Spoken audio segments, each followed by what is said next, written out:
गौतम जब 2 साल का था तभी उसके पिता का देहांत हो गया था और अब उसके माँ के गुजरने के बाद 15 साल का गौतम अब बिल्कुल अकेला हो गया था। गौतम अपने घर को चलाने के लिए हरिधन की चाय की दुकान पर बर्तन धोने का काम करता है। एक दिन गौतम चाय की गिलास को धो रहा था, तभी अचानक उसके हाथों से गिलास बिछल जाता है और वह गिरकर टूट जाता है। हरिधन बोला, अरे गौतम, कैसे गिलास धो रहा है? क्या तुम्हारा काम में मन नहीं लग रहा है क्या? तुमने पहले ही दिन मेरा नुकसान करा दिया, अब क्या तुम मेरी दुकान को बंद कराओगे?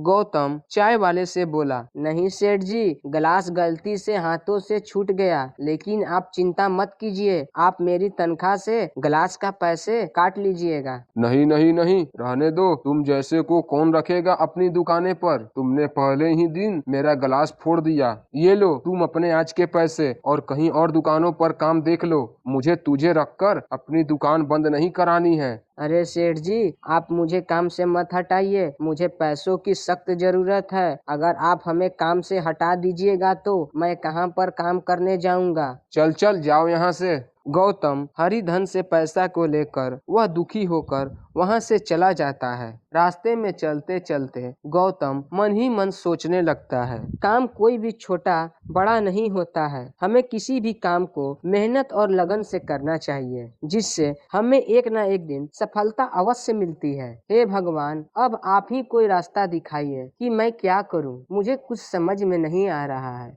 गौतम रास्ते में धीरे धीरे चलता ही जाता है, तभी वहां पर गौतम को एक सेव वाले की दुकान दिखती है। सेव ले लो, ताजा मीठे सेव है, ताजा ताजा सेव खाइए। आइए आइए, लीजिए मीठे ताजा सेव। गौतम सेव वाले से बोला, ओ भाई फल वाले, अंगूर कैसे किलो है? अच्छे मीठे अंगूर है, 80 रुपए किलो है, 60 रुपए किलो आपको लगा देंगे। अंगूर इतने महंगे? इतने महंगे अंगूर है भाई, मेरे पास इतना तो पैसा भी नहीं है। अच्छा तो तुम संतरा ही खरीद लो, 4 रुपए पीस संतरा है, ये लो, यह तो तुम आसानी से खरीद सकते हो। हाँ हाँ हाँ, गौतम सोचने लगता है, मेरे पास तो 100 रुपया ही है। मैं एक काम करता हूँ, मैं इन सारे पैसों से संतरे को खरीद लेता हूँ। भैया मेरे पास तो 100 रुपया है, आप एक काम कीजिए, आप 2 रुपए पीस संतरा लगाकर 100 रुपए का दे दीजिए। अरे अरे भाई, ये क्या बोल रहे हो भाई? इतने दाम का तो मेरा खरीद भी नहीं है। चलिए ठीक है, रहने दीजिए, आगे कोई और दुकान से खरीद लेता हूँ। अरे अरे भाई, रुको रुको रुको, लाओ लाओ, 100 रुपए दो और संतरे ले जाओ, लेकिन किसी को इस दाम के बारे में बोलना मत कि मैंने 2 रुपए में एक संतरे को खरीदा हूँ। हाँ जी भैया, मैं किसी से भी नहीं बोलूंगा, लेकिन मेरी एक बात है। क्या बात है भाई, बोलो। बात यह है कि आपके दुकान से मैं प्रतिदिन संतरे ले जाया करूंगा। ठीक है, ले जाना भाई। गौतम संतरे को लेकर गांव से थोड़ी दूर जाकर बाजार में संतरे को बेचना शुरू कर देता है। अरे आइए आइए, संतरे लो, 3 रुपए में एक संतरे, मीठे और रस भरे संतरे, ले लो, ताजा संतरे हैं भाई, आइए आइए। कुछ ही देर में गौतम के पास बहुत सारे ग्राहक आ जाते हैं और शाम होते ही सारा संतरे बिक जाता है और वह बहुत खुश हो जाता है। गौतम इसी तरह प्रतिदिन संतरे को खरीदता और अधिक भाव में बेच दिया करता है। गौतम जहाँ पर संतरे को बेचता था, उसी के सामने एक जलेबी और चाट की दुकान थी। वहीं पर एक आदमी आता है और वह जलेबी वाले से बोला, अरे भाई, क्या ठंडी बोतल का पानी मिलेगा? मुझे बहुत जोर से प्यास लगा है।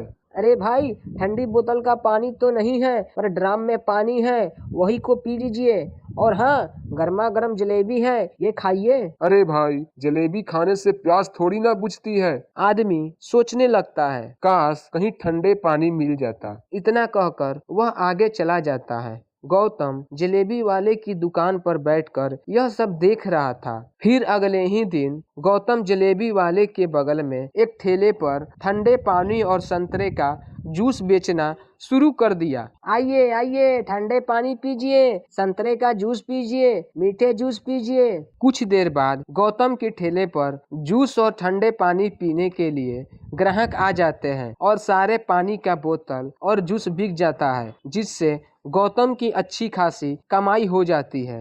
गौतम दिन में ठंडे पानी और जूस को बेचा करता था और वह शाम होते ही संतरे को बेचता था, जिससे उसका ऐसा करने से अधिक कमाई हो जाती है। धीरे धीरे समय गुजरा। गौतम के पास अधिक पैसा होने के बाद जलेबी वाले की बगल में एक अच्छी खासी फलों की दुकान को खोल देता है। फल ले लो, ताजा मीठे फल, सेव ले लो, मीठे सेव, अंगूर ले लो, ताजा ताजा फल, आइए आइए आइए आइए, ताजा फल खाइए। अब गौतम की फलों की दुकान अच्छी चलने लगी थी। वह अपनी मेहनत से सभी कामों को किया करता था, जिससे उसकी मेहनत रंग लाई। एक दिन गांव के सरपंच के घर पर एक नितेश नाम का व्यक्ति उसके घर पर आया और वह सरपंच से बोला, नमस्ते सरपंच जी। हाँ नमस्ते भाई, बैठो, कैसे आना हुआ?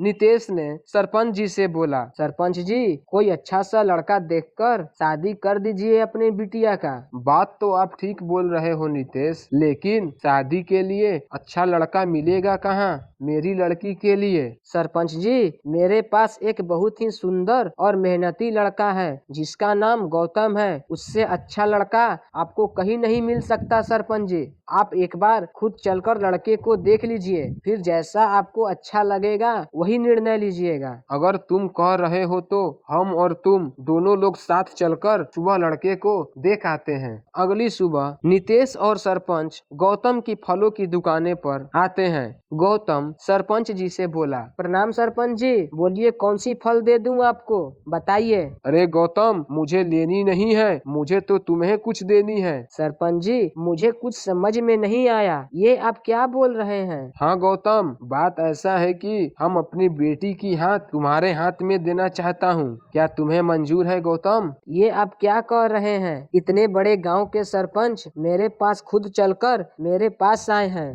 तो मैं कैसे इनकार कर सकता हूँ? मेरी तरफ से हाँ है सरपंच जी। नितेश बोला, सरपंच जी आने वाले 4 दिन बाद शादी की अच्छी मुहूर्त है शादी के लिए। हाँ तो ठीक है गौतम, तुम 28 तारीख को बारात लेकर आ जाना। इतना कहकर सरपंच अपने घर चला जाता है। एक दिन गौतम अपने पुराने चाय वाले हरिधन की दुकान पर जाता है और वह बोला, अरे सेठ जी, आपका बहुत बहुत धन्यवाद। ये तुम क्या बोल रहे हो गौतम? मैंने तो तुम्हें अपनी दुकान से भगा दिया था और तुम मुझे धन्यवाद बोल रहे हो। सेठ जी, अगर आप मुझे उस दिन काम से नहीं भगाते तो मैं आज आपके सामने एक सफल व्यक्ति नहीं बन सकता था। मैं आज भी आपकी दुकान पर बर्तन ही धोया करता।